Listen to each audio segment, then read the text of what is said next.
Good evening बच्चों, कैसे हो आप लोग? आई होप अच्छे होंगे। मैं भी अच्छा हूं and miss you, all of you miss you.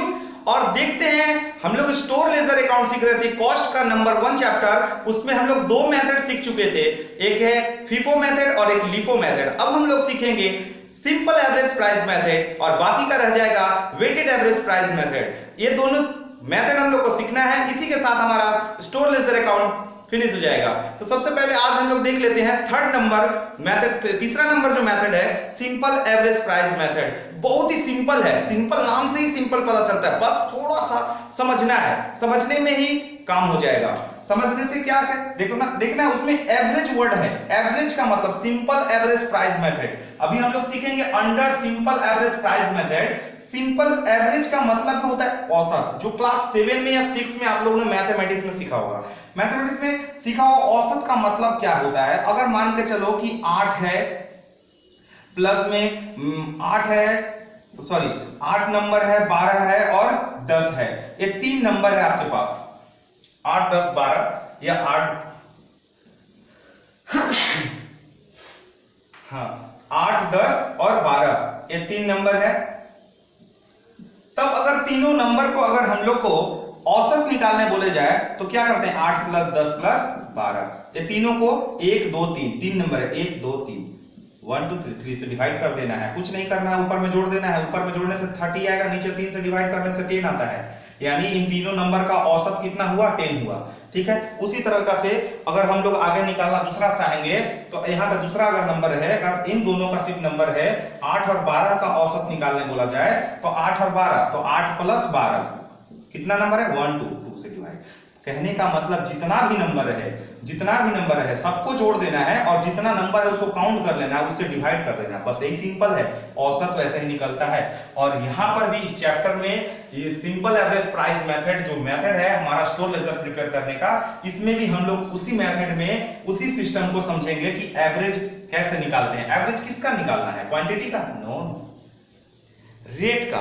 हमारे स्टोर डिपार्टमेंट में बहुत सारे गुड्स ऐसे रहेंगे, बहुत सारे ऐसे जो पहले आपके पड़े हुए हैं, 10 का रेट का अमाउंट का पड़ा हुआ है, फिर बाद में आया 11 का पड़ा हुआ है, फिर नया आया 12 का पड़ा हुआ। तो हमारे गोडाउन में, हमारे स्टोर डिपार्टमेंट में 3 रेट का जब पड़ा हुआ रहेगा तो उन तीनों रेटों में से जब हम बेचेंगे, जब उस डिपार्टमेंट में मैन्युफैक्चर डिपार्टमेंट भेजेंगे तो वहां पे कौन से रेट को हम भेजेंगे, किस रेट को भेजेंगे, तो समझना यहीं पे है। जब 3 रेट रहेगा तो तीनों रेट का हम लोग को औसत निकाल करके इसके बाद उस रेट से भेजना है। 2 रेट अगर रहेगा गोडाउन में, 2 रेट का माल रहेगा तो 2 रेट का एवरेज निकाल करके इसके बाद भेजना है। अगर हमारे पास अगर एक ही रेट है तो कोई बात नहीं, उसी रेट को भेजेंगे। 4 रेट का है तो चारों का एवरेज निकाल करके नया रेट का हम लोग भेजेंगे। यहां तक समझ में आ रहा होगा। अब इस सम्स को हम लोग समझेंगे और सम्स को एक करेंगे तब समझ में आ जाएगा। ध्यान देना है, ये सबसे इंपॉर्टेंट, बहुत इंपॉर्टेंट बात है, इंपॉर्टेंट है कि क्या समझना है कि हम जब कभी भी यहाँ पे एकदम फीफो की तरह ही है, फीफो की तरह कारनामा करना है। क्या करना है, मटेरियल जब इशू करेंगे, जब हम मटेरियल इशू करेंगे तो कौन सा मेथड से करेंगे, फीफो। यानी फीफो यानी जो पहले से आया हुआ माल है उसको हम पहले बेचेंगे। ठीक है ना, फीफो का नियम लगाना है। फीफो गुड्स को इशू करना है फीफो मेथड से है, लिफो से नहीं। जो पहले आया है उसी को पहले बेच के निकाल देंगे, नहीं तो सड़ जाएगा। जो भी है अपना देखेंगे। तो यहाँ पे हमारा फीफो मेथड से होगा। और रेट कौन सा लेंगे बाबू, तो रेट हम एवरेज से ही लेंगे। यहां तक समझ में आ रहा है। तो रेट को हमको एवरेज से निकालना है, यानी रेट टेकन एवरेज से करना है, लेकिन मटेरियल को इशू हमको फीफो से करना है। ठीक है, तो यहां तक समझ में आया। अब एक सम्स को हम लोग देखते हैं, सम्स के द्वारा इसको, सम्स के अकॉर्डिंग इसको हम लोग प्रिपेयर करते हैं और सम्स को सबसे पहले समझ लेते हैं कि ये सिंपल एवरेज प्राइस मेथड का prepare store ledger account under simple average method. March 1 तारीख को क्या कर रहा है, ओपनिंग स्टॉक 400 यूनिट। ये तो आपको समझ में आ रहा है, ऐसा तो सीखे हुए। इशू में 300 दिखाना है, परचेज है, इस तरह से परचेज 11 का रेट से हुआ है, फिर परचेज हुआ है 12 का रेट से हुआ है, फिर परचेज 600 हुआ था, 13 का रेट से हुआ था, 3 रेट का। इस प्रकार से हम लोग इसको सम्स को समझेंगे और यहां तक देखते हैं आगे। ठीक है, इस सम्स को पहले करते हैं। हाँ, तो देखिए मार्च देख लेते हैं। सबसे पहले डेट 2014 मार्च 1 तारीख को दिन हम लोग को क्या करना, ओपनिंग स्टॉक दिखाना है। ओपनिंग स्टॉक दिखा देते हैं, कितना, 400 यूनिट। 400 यूनिट है, 400 यूनिट है, 10 के रेट से है ना। तो 10 के रेट से कितना मेरा हो जाएगा 4000। 4000 का मेरे पास ओपनिंग स्टॉक है, ओपनिंग स्टॉक दिखा दिए। यहां तक समझ में आया, बहुत अच्छा। 3 तारीख के दिन हम लोग देखो 3 मार्च के दिन क्या इशू हुआ है, यानी 400 जो गोडाउन में था उसी में से 300 हम इशू कर रहे हैं। कितने तारीख को 3 तारीख के दिन। 3 तारीख के दिन हम लोग इशू कर देंगे तो इशू में आकर के 300 क्वांटिटी किस रेट का, ध्यान से देखेंगे। इशू जब जब करेंगे तब तब मेरे को यहाँ पे वर्किंग करना पड़ेगा एवरेज करने के लिए, क्योंकि हमको निकालना क्या है एवरेज रेट। वर्किंग नोट हम करेंगे, ठीक है। इशू ऑफ मटेरियल ऑन कौन सा डेट में, मार्च 3 तारीख के दिन।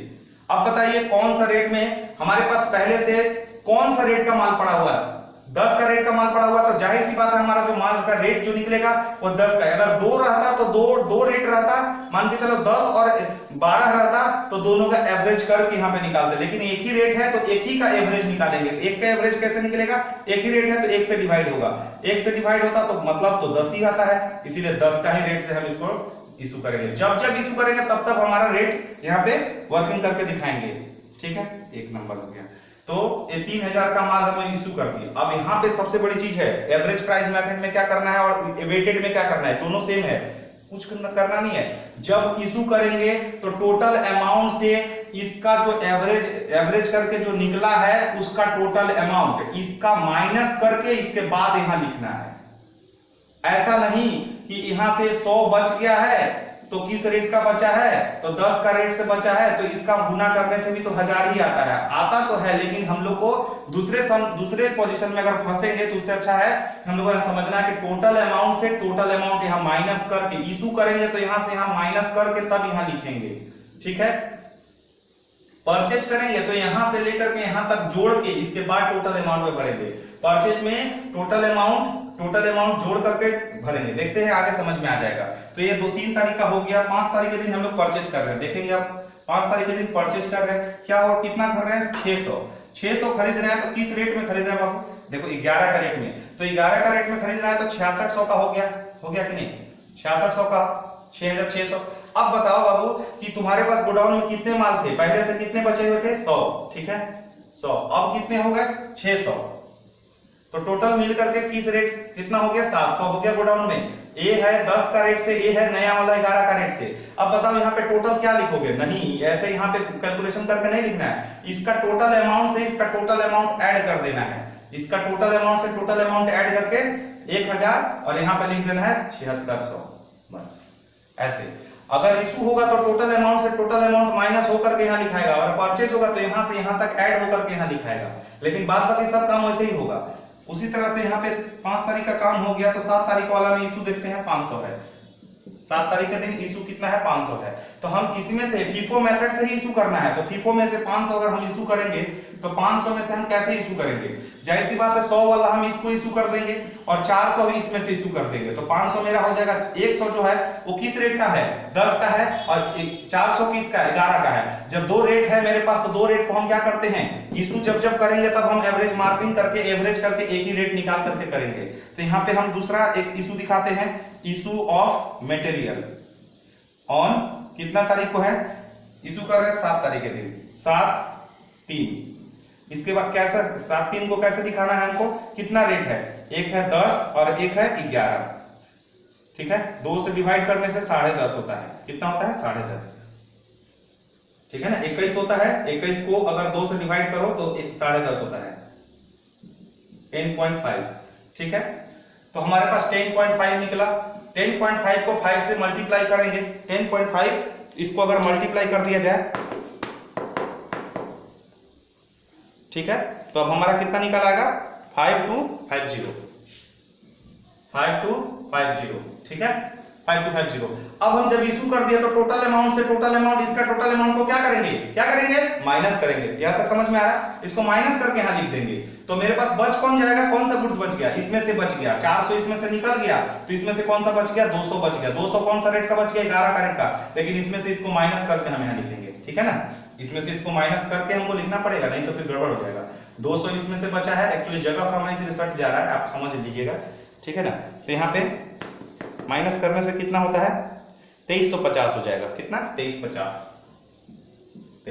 अभी आपके पास एक बैलेंस बचा हुआ है, ठीक है। अब देखते हैं आगे, ठीक है।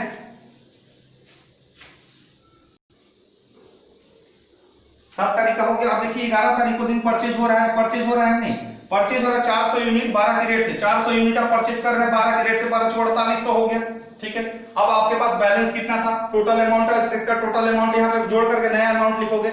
आपके पास गोडाउन में 200 पीस पहले से था, नया वाला आप 400 खरीद के लाए हो, तो आपके पास टोटल कितना हो गया? 600 हो गया, ठीक है। लेकिन ये 200 था, 11 का रेट का था, अब नया वाला जो खरीद के लाए वो 12 का रेट का है। लेकिन आप टोटल अमाउंट इसके साथ जोड़ करके परचेज वाला के साथ जोड़ करके लिखोगे, ठीक है। तो इसके साथ जोड़ करके लिखोगे तो कितना हो जाएगा? 7150, ठीक है। 7150 इसके साथ इसका जोड़ दो, ठीक है। इसके साथ इसका देखोगे समझ में आ जाएगा, ठीक है। 7150। अब ध्यान देना है 11 तारीख का हो गया, 15 तारीख के दिन परचेज और कर रहे हैं। 15 तारीख के दिन और परचेज कितना? 600 खरीद रहे हैं। किस रेट में? 13 के रेट में, ठीक है। 13 के रेट में जब खरीदेंगे तो कितना हो जाएगा मेरे पास? 13, देखिए 13×78 इतना। अब इसके साथ मेरे पास कितना हो गया? 200 पहले से था, 400 पहले से था और 600 नया खरीद के लाया, तो मेरे पास गोडाउन में कितना हो गया? बोलिए 1200 यूनिट हो गया। ये हो गया 11 का रेट का, ये हो गया 12 का रेट का, ये हो गया 13 का रेट का, 3 रेट का हो गया मेरे पास। अब टोटल अमाउंट से टोटल अमाउंट जोड़ दीजिए इसका, क्योंकि परचेज जब करते हैं तो जोड़ के लिखते हैं। यहाँ पे मल्टीप्लिकेशन करके मत जोड़ करने लगेगा, तो 14950 आ जाएगा। 14950, ठीक है। 14950 हो गया। अब आपके पास कितना का 1200 यूनिट बचा है, इतना गोडाउन में और इतना का अमाउंट है। अब देखिए इसके बाद क्या है? 19 तारीख के दिन आप इशू कर रहे हैं, ठीक है। इशू जब करिएगा तब आपको एवरेज रेट चाहिए, वर्किंग करके दिखाना पड़ेगा। इशू जब करिएगा तब, तो 19 तारीख के दिन जब है तो इशू कितना हो रहा है? 500 जब इशू होगा तो यहाँ से 500 निकल आएगा। तो 500 आप किस में से बेचेंगे? सोचिए, फीफो मेथड से बेचना है, यानी भेजना जब हमको मैन्युफैक्चरिंग डिपार्टमेंट, तो फीफो मेथड से 500 इसमें से भेजना है, तो यहां से हम 200 भेज देते हैं और यहां से हम 300, ठीक है। तो इसमें से 100 बच गया और इसमें से 600 बच गया, तो टोटल मेरा 700 बचा हुआ है, ठीक है। ये बचा हुआ है, यानी इसमें से 300 और इसमें से तो निकल गया, 500 भेजना था। अब यहाँ पे हम किस रेट में भेज रहे हैं? तो मेरे पास देख रहे हैं कि 3 रेट है, तो तीनों को लेकर के एवरेज निकालना पड़ेगा, ठीक है ना। 3 रेट है, तीनों के तो इशू ऑन देखते हैं 19 तारीख के दिन है, 19/3, ठीक है ना। तो कितना है? 11 12 13, 3 का है, 1 2 3 से डिवाइड कर देते हैं, 36 आएगा। 36 को 3 से डिवाइड करने से 12 आता है, यानी 12 के रेट से हमको डिवाइड करना है। 12 50 60, 6000 का माल हम भेज रहे हैं। तो इतना रुपया में से 6000 जब भेज देंगे तो मेरे पास कितना बच जाएगा? मेरे पास एक माल जो बचा हुआ है ना, ये भेजा हुआ 8,950 रुपए का।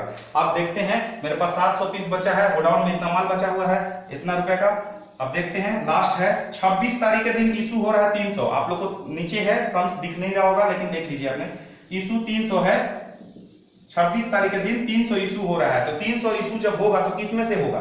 आप खुद से सोच के देखिए, 300 किस में से होगा? 700 में से हमको 300 इशू करना है, तो 300 इशू कर देंगे, तो किस में से करेंगे? 100 इसमें से और इसमें से 200, फीफो मेथड से करना है, तो 100 इसमें से ऊपर वाला में से कर दिए और इसमें से 200, ठीक है। तो ये मेरे पास 12 का रेट का बचा था, ये 13 का रेट का, इसमें से 12 का रेट का, 13 का रेट का। अब मेरे पास ये 2 रेट का है, 2 रेट का 12 और 13, यहाँ पे फिर से हम वर्किंग निकालेंगे। इशू ऑन 26/3 12 प्लस में 13, ठीक है, 2 से डिवाइड करेंगे। तो आप बताइए 12 प्लस 13 करने से हमारा कितना हो जाएगा? 25 हो जाएगा। 25/2 12.5 के रेट से निकलेगा, ठीक है। 12.5 के रेट निकल गया मेरा, और 12.5 के रेट से हम इसको ट्रांसफर करेंगे। तो 300 12.5 से मल्टीप्लाई करके हमारा हो गया 3750, 3750। अब हम जब इशू करते हैं तो इस अमाउंट से इस अमाउंट को हम माइनस करते हैं, याद है ना। इस अमाउंट से इस अमाउंट को माइनस करके लिखे, तो फिर इशू किए तो फिर इस अमाउंट से इस अमाउंट को माइनस करके ही यहाँ पे दिखाएंगे, ठीक है। तो यहाँ पे माइनस करके दिखाने से कितना हो गया?